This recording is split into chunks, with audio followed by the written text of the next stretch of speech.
Hello friends, আসসালামু আলাইকুম। Welcome back to my channel. আজকে আমি একটা দেশি স্টাইলের চিকেন রান্না করে দেখাবো, খুবই সহজ। তো এখানে আমি ছোট সাইজের একটা চিকেন নিয়ে নিয়েছি, আর চুলায় আমি একটা কড়াই বসিয়ে নিয়েছি। এতে এখন পর্যাপ্ত পরিমাণ তেল দিয়ে দিব। তেল দেওয়া হয়ে গেলে এতে আমি দিয়ে দিব পেঁয়াজ কুচি দিয়ে একটু নেড়ে চেড়ে ভেজে নিব। আর দিয়ে দিব 2টা তেজপাতা, 2টো এলাচ। এখন নেড়ে চেড়ে নিব, আর এতে এখন ভেজে নিব। এবার এতে আমি অ্যাড করব 1.5 চা চামচ রসুন বাটা, আর দিব 1.5 চা চামচ আদা বাটা,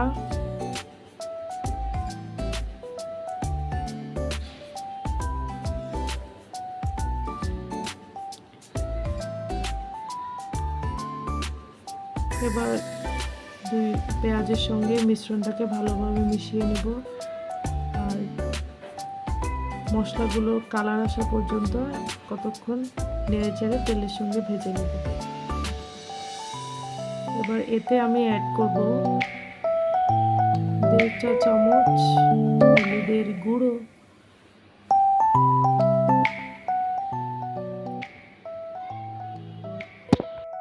এবার হলুদগুলোকে পেঁয়াজের সাথে ভালো করে মিশিয়ে নিচ্ছি। ভালো করে নেড়ে চেড়ে মিশিয়ে নিব। এবার একটুখানি পানি অ্যাড করব। আমার একটু হলুদের গুঁড়োটা কম মনে হচ্ছিল, এই জন্য আমি আরেকটু অ্যাড করে দিয়েছি, আর পানি অ্যাড করে দিয়ে এখন একটু ভালোভাবে নেড়ে চেড়ে নিচ্ছি। এবার এতে আমি অ্যাড করব মরিচের গুঁড়ো। তো এখানে আমি 2 টেবিল চামচ মরিচের গুঁড়ো অ্যাড করেছি, যেহেতু আমি মরিচ খেতে পছন্দ করি, ঝালটা আমার খুব পছন্দ। আর এখন অ্যাড করব জিরে গুঁড়ো। এখানে আমি 1 চা চামচের মতো জিরে গুঁড়ো দিয়েছি, আর বাকিটা আমি রান্নার শেষে দিব, ভাজা জিরে গুঁড়োটা। এর জন্য আমি 1 চা চামচ দিয়েছি। এখন ভালোভাবে নেড়ে নিচ্ছি, মশলার সাথে ভালোভাবে মিশিয়ে নিচ্ছি। এবার আমি এতে পানি অ্যাড করব। পানি অ্যাড করে মশলাটাকে আমি ভালোভাবে কষিয়ে নেব। মশলাটাকে যত ভালোভাবে কষানো যায়, উপরে তেল ভেসে আসা পর্যন্ত কষালে রান্নার ফ্লেভারটা ভালো হয়। এবার আমি পরিমাণ মতো লবণ দিয়ে দিচ্ছি। তো এখানে আমি লবণ দিয়ে এখন ভালোভাবে নেড়ে দিব। নেড়ে দেওয়ার পরে উপরে তেল ভেসে আসলে আমার মশলাটা কষানো শেষ হয়ে যাবে। তো আমার মশলাটা আমি ভালোভাবে নেড়ে চেড়ে কষিয়ে নিচ্ছি। যে আমার মশলাটা একদমই কষানো হয়ে গিয়েছে। তো এবার আমি এতে চিকেনগুলো, ধুয়ে রাখা যে চিকেনগুলো, সেগুলো অ্যাড করে দিব। এখন আমি চিকেন ধুয়ে রেখেছিলাম, এগুলো অ্যাড করে দিয়েছি। এবার আমি মশলার সাথে ভালো করে নেড়ে চেড়ে মিশিয়ে নিব। তো দেখতেই পাচ্ছেন আমি নেড়ে চেড়ে মিশিয়ে নিচ্ছি। খুবই সহজ রান্না। আমি জানি আপনারা সবাই চিকেন রান্না করতে পারেন কম বেশি, কিন্তু আমি কিভাবে রান্না করি ঘরে থাকা উপকরণ দিয়ে, সেটাই আজকে আপনাদের সাথে শেয়ার করলাম আর কি। তো আমি ভালোভাবে মিশিয়ে নেওয়ার পরে ঢাকনা দিয়ে ঢেকে দিব। মশলা চিকেন থেকে পানি বের হয়ে আসা পর্যন্ত আমি কতক্ষণ ঢেকে রাখবো।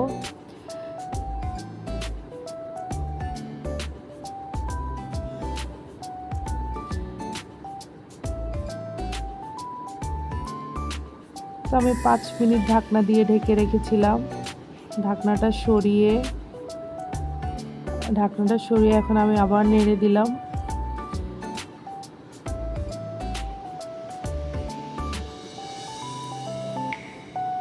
এবার আমি একটুখানি পানি অ্যাড করে নিব, যাতে চিকেনটা একটু ভালোভাবে মশলার সাথে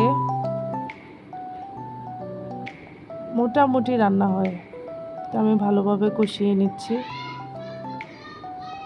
এবার আমি ঢাকনা দিয়ে আবার ঢেকে দিব। তো এতক্ষণ রান্না করার পর একটু পর আমার চিকেনটা দেখতে অনেকটা এরকম হয়ে গিয়েছে, অনেকটা সেদ্ধ হয়ে গিয়েছে। আমি এখন নেড়ে চেড়ে নিচ্ছি। এবার আমি এতে আলু অ্যাড করব। তো আমি ছোটো সাইজের একটা আলু নিয়ে নিয়েছি, আর আলুগুলোকে এরকম ছোট ছোট পিস করে কেটে নিয়েছি। এবার আমি আলুগুলো দিয়ে দিব, দিয়ে ভালোভাবে নেড়ে চেড়ে মাংসের সাথে মিশিয়ে নেব। তো আমি ভালোভাবে নেড়ে চেড়ে মিশিয়ে নিচ্ছি।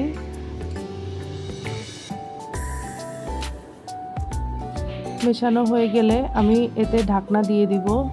ঢাকনা দিয়ে আমি আরও 10 মিনিট রান্না করব, আর মাঝে মাঝে ঢাকনা সরিয়ে নেড়ে দিব।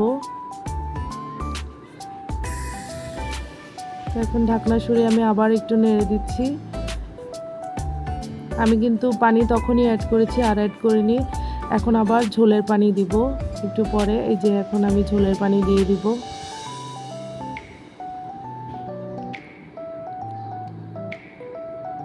কষানো হয়ে গিয়েছে একদম ভালোভাবে, আলু সহ আমি ভালোভাবে কষিয়ে নিয়েছি।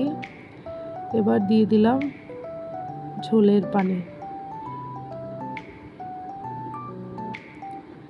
ঝোলের জন্য পানি দিয়ে দিলাম পরিমাণ মতো। আপনারা যেরকম ঝোল রাখবেন ওই অনুযায়ী পানি দিবেন। আমি ঝোলের পানি দিয়ে ঢাকনা দিয়ে ঢেকে দিব। 10 মিনিটের মধ্যে আমার রান্নাটা কমপ্লিট হয়ে যাবে।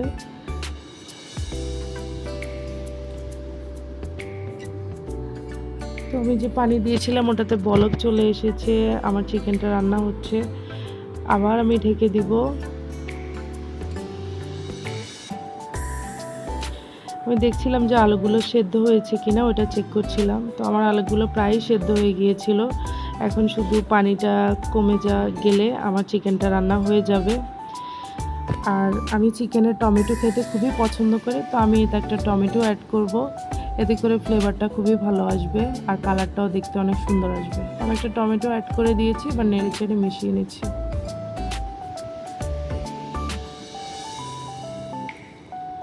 এবার আমার রান্না প্রায় শেষ। আমি এতে অ্যাড করে দিলাম ভাজা জিরের গুঁড়ো। এবার একটু নেড়ে দিচ্ছি। ভাজা জিরে গুঁড়ো দিয়ে আমার রান্না কমপ্লিট। এবার আমি আপনাদেরকে পরিবেশন করে দেখাচ্ছি। এই যে তৈরি হয়ে গেল আমার মজাদার চিকেন। খুবই সহজ ঘরোয়া পদ্ধতি, ঘরে যা উপকরণ ছিল তা দিয়ে রান্না করেছি। আর দেখতে খুবই সুস্বাদু হয়েছে, খেতেও খুব মজা হয়েছে। আপনারা চাইলে ট্রাই করতে পারেন। আর ভালো লাগলে প্লিজ প্লিজ প্লিজ আমার চ্যানেলটি সাবস্ক্রাইব করবেন। আল্লাহ হাফেজ।